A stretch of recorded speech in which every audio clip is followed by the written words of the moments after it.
been thinking about some of the things that separate people who love Christ. And I was thinking about a lesson about those who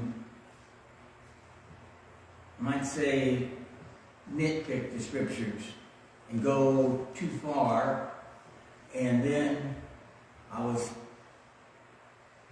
somebody made a comment, and I started thinking, I need to broaden that to cover both ends.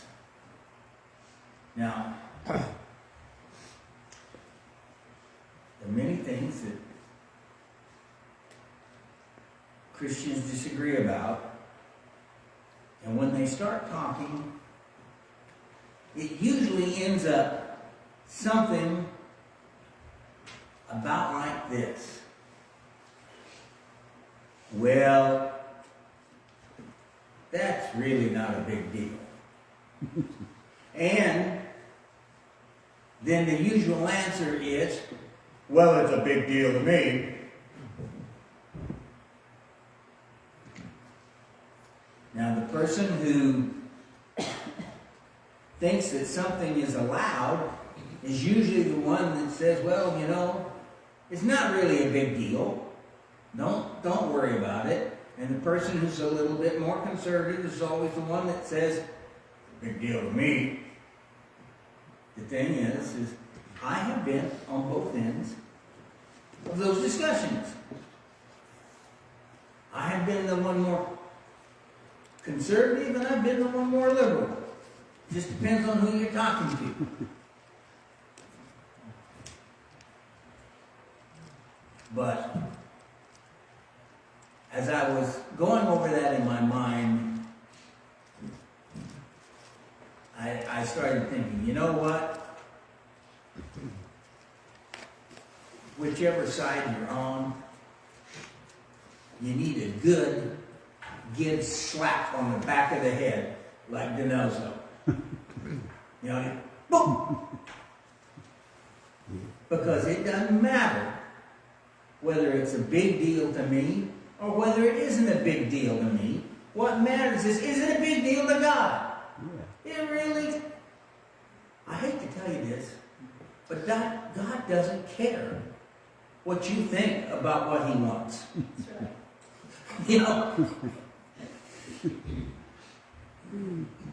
Yeah, true.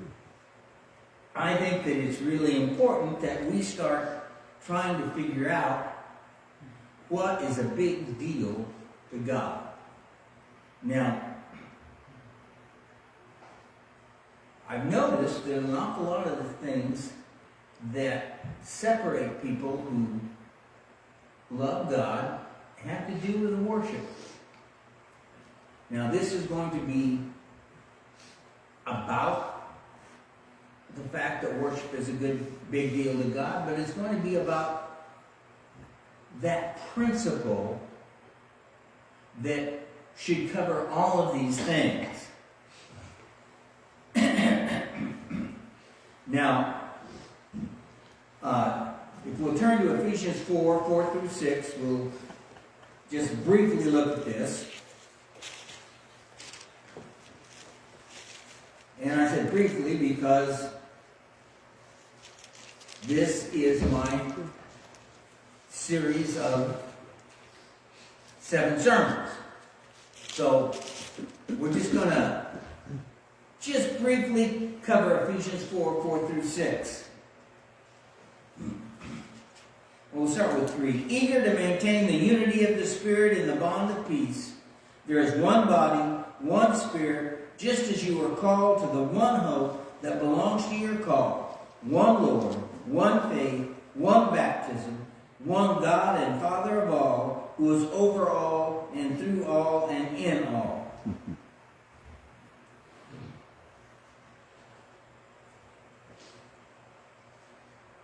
Most of the things that separate people are not covered in this. These are the ones, the things there's only one of, the things that you can't disagree with. Now we're going to come back to this, but that's this principle. So we have to see, well, on closer examination, where do these things fit? Now, as I said, worship is a big deal to God. We've covered some of these verses, but I want to go through them again. Turn to Leviticus, the 10th chapter. That's way, way back.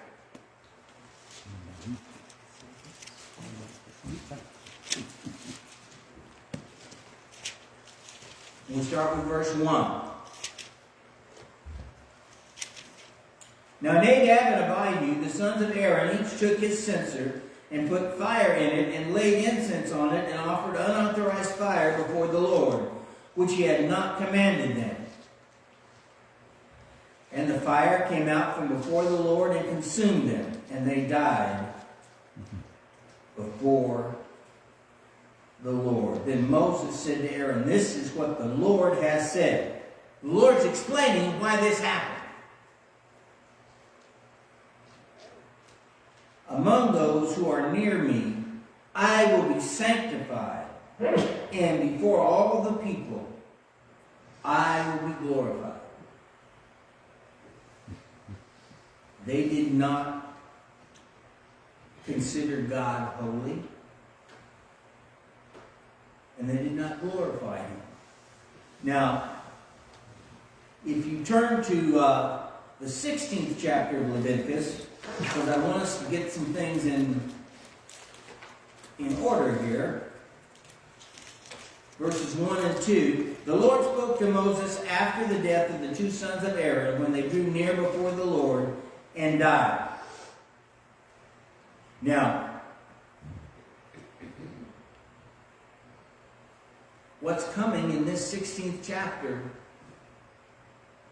is what God is telling Aaron through Moses after this has already happened. So when you go down to verses 12 and 13,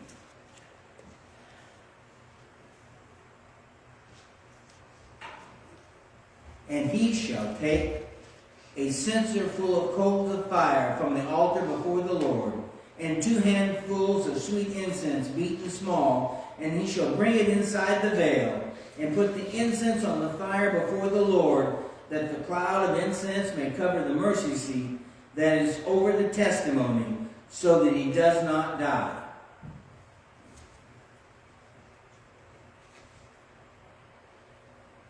Nadab and Abihu did not violate a command of God. He hadn't told them what fire to use yet.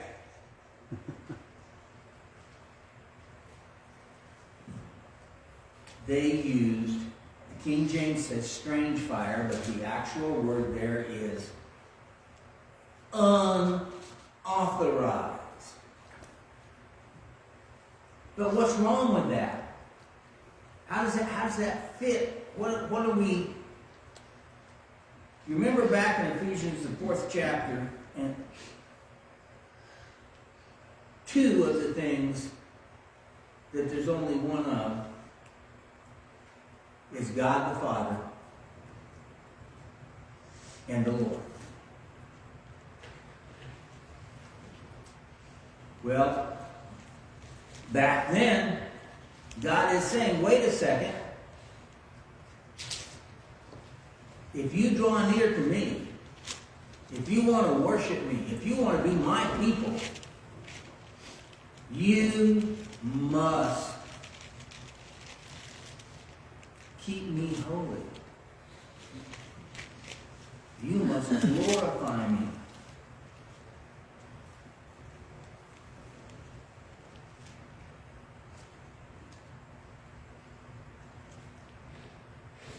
And the word Lord,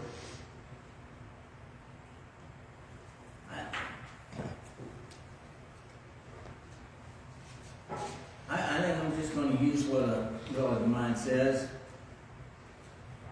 Go up in the box. I can't think of a better definition in our time. We don't have kings. We don't have those kind of things. We don't have lords and ladies. But we all understand the concept of boss. If there's only one Lord, there can be no other lords. There can be no other bosses. That means the preacher ain't the boss. Even the elders aren't the boss. They've got to pass on the directions from the boss. Both the preacher and the elders have responsibilities as conduits of what the boss wants. But they ain't the boss.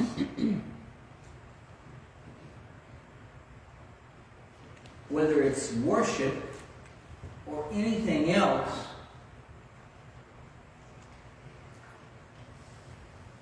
the key to whether it's a big deal or not is, does it make God holy? Does it make Jesus the Lord? Or does it make us holy? Does it make us important? That's a really important question when you look at things, especially when you're looking at what we do for worship. What we do for worship is just as important now as it was in the times of Nadab and Abihu to consider God's holiness and glorify Him and not ourselves. We need to do what He wants us to do. Now you go, well, that's Old Testament, Les. I thought you Church of Christ people didn't use that Old Testament. Well, how about turning to Matthew, the 15th chapter? I hope that's the one that's right. Sometimes I can't read my writing very well, so we'll...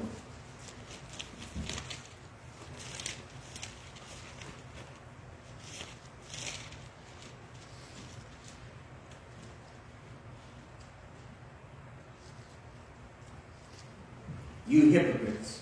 This is the 7th chapter of Matthew 15. You hypocrites. Well did Isaiah prophesy of you when he said, this people honors me with their lips, but their heart is far from me. In vain do they worship me, teaching as doctrines the commandments of men. Mm-hmm. It doesn't matter what your lips say if your heart is far from God. If your heart is not intent on glorifying and honoring God and obeying the boss, it's wrong. And this, while not specifically talking about the items of worship, says that if we do not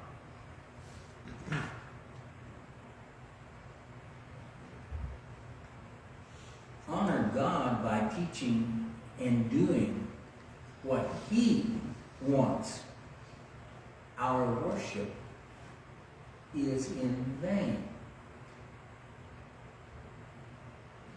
Now, some people don't really care much about what God says about worship. They think studying those things is kind of, it's no big deal. It's not important.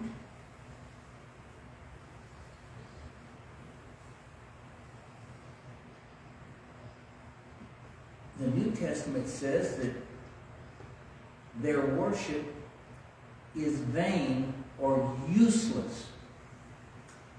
Well, the converse says that correct worship is useful.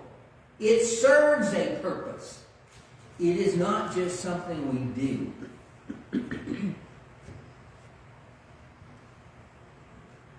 Worship has a purpose.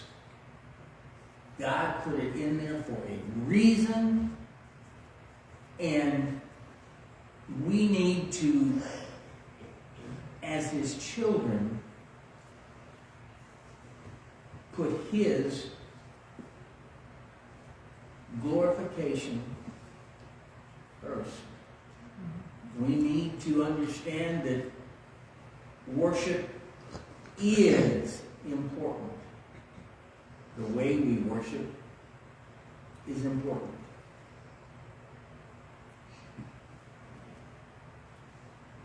Now, we're going to be looking at a few things here that are to help us understand some things. I want you to turn to the Gospel of John, the 4th chapter.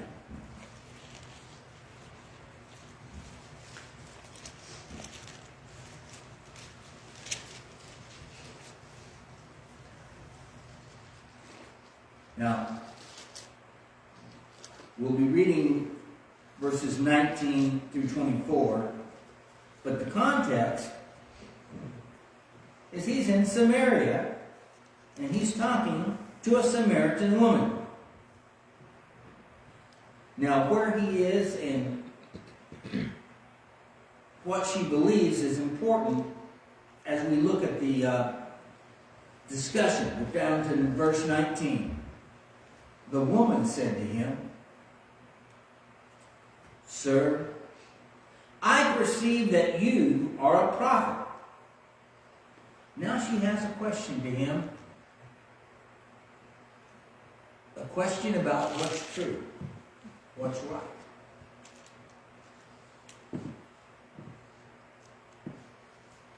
Our fathers worshipped on this mountain,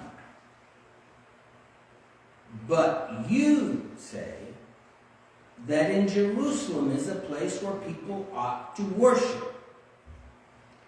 She's using you there, meaning you Jews.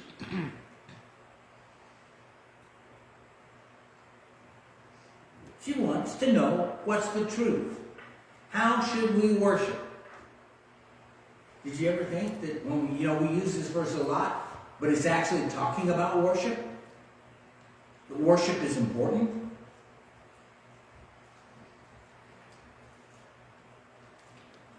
Jesus said to her, "Woman, believe me, the hour is coming when neither on this mountain nor in Jerusalem will you worship the Father.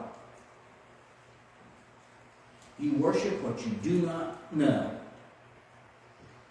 You're wrong. You're mistaken. We worship what we know, for salvation is from the Jews. But the hour is coming and is now here when the true worshipers will worship the Father in spirit and in truth, for the Father is seeking such people to worship Him.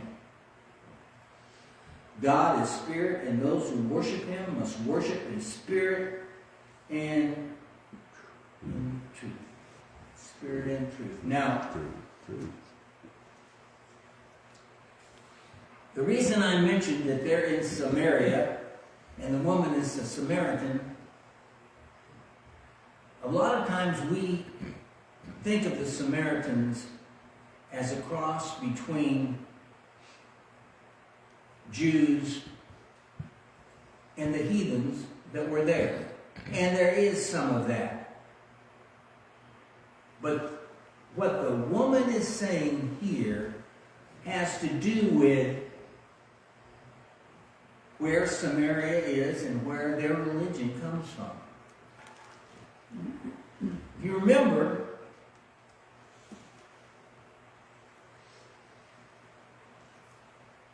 after Solomon, the kingdom was divided. Well, the larger group was called Israel, and Judah was the smaller group. But Judah was faithful to God. Well, from the very beginning, before the kingdom was ever split, those who worshiped God were required to worship Him in Jerusalem, in the temple. They were supposed to be there on certain days. There are all sorts of these things. But now, when the kingdom was divided, if I'm the king of the larger kingdom, Israel, I don't want them going back to the other side to worship. So the kings of that kingdom set up shrines on these mountains and worship God there. It is just as acceptable as going back to Jerusalem. They were still God's people. They were still following what we call Judaism today. But as a political expedient, he said, don't go back over there. Worship here. You can set up altars here. They're just as good as going to the temple in Jerusalem.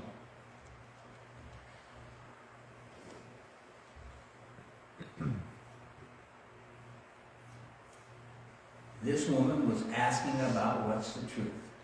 She wanted to know. But instead of answering her, just answering her and saying, you're wrong. He didn't say that. But then he said, now I want you to understand something.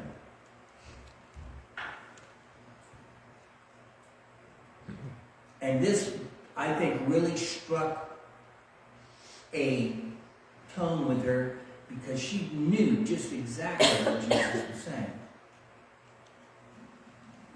That the time is coming, and now is, worship Him in spirit and in truth.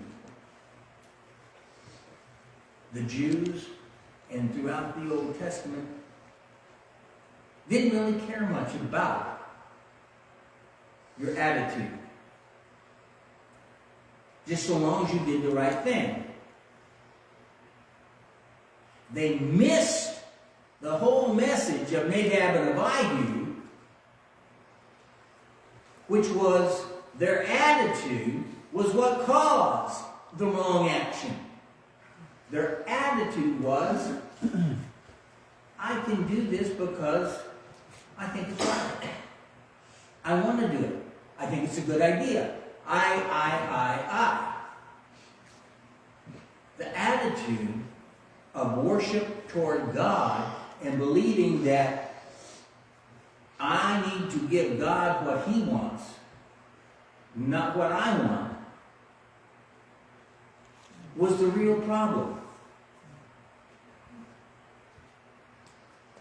They were not glorifying God in their hearts.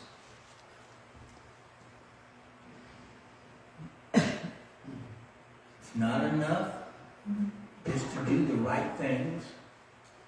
We have to do them with the right attitude and for the right reasons. That's the kind of worship that God wants and demands, is looking at what we do, whether it's in worship or anything else, is it authorized by God? And that's one of the things that I think is the key, is the wording there, that unauthorized fire. He didn't say they broke the rules and didn't follow the commandment.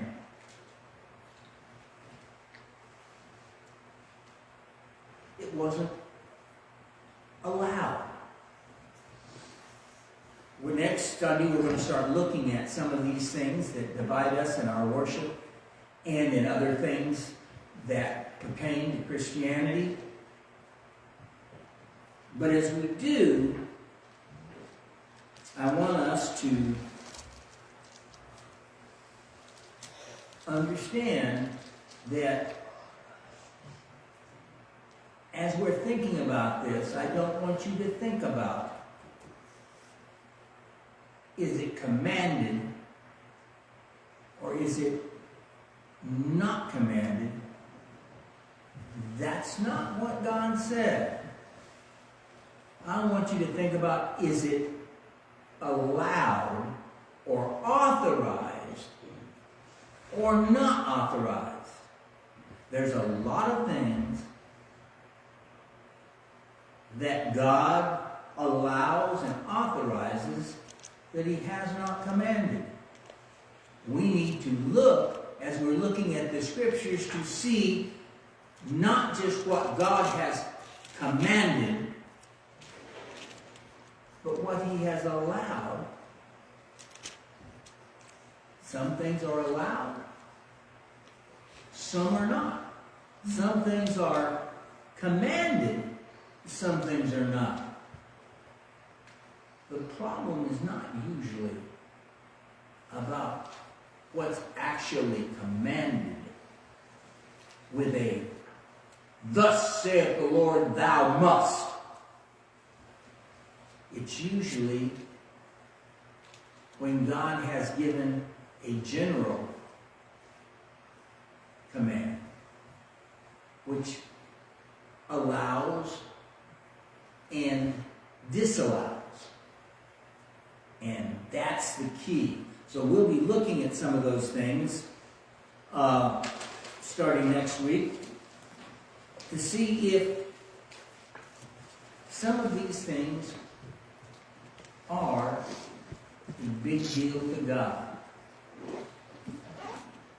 What is the truth and what is the attitude that needs to be taken about these various things that divide us? You need to answer the invitation. Whether you've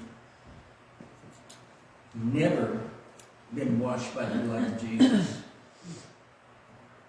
or whether you drifted away, this is the time to publicly do that. It's also the time that I think that all of us, knowing that none of us are perfect, I think this is the time that we should take every single Lord's Day to remind ourselves of our imperfections and decide to do better tomorrow. So if you need to answer the invitation in a public way, you can come now as we stand and as we sing.